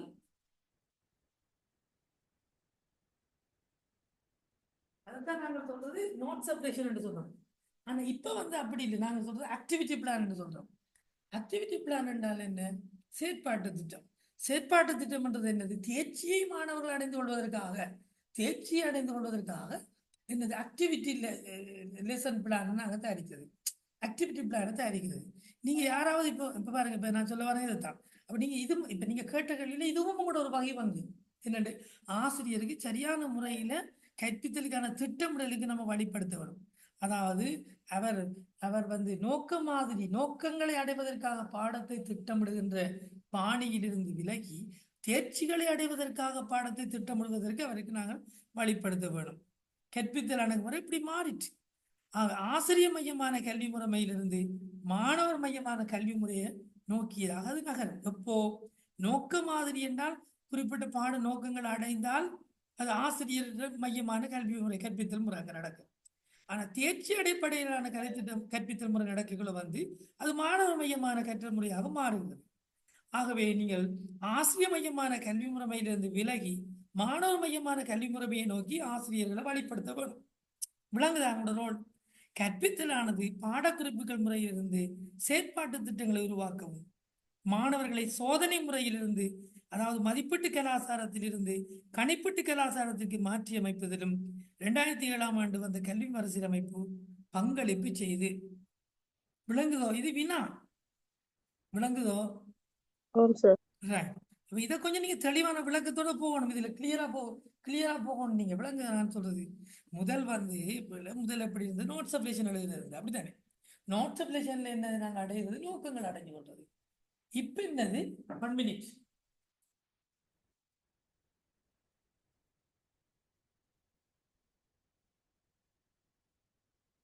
இப்ப என்னது? Activity plan. ஆக்டிவிட்டி பிளான் நாங்க எதை அடையிறதுக்கு நாங்க ட்ரை பண்றோம்? தேர்ச்சி மட்டங்கள் இல்லையா?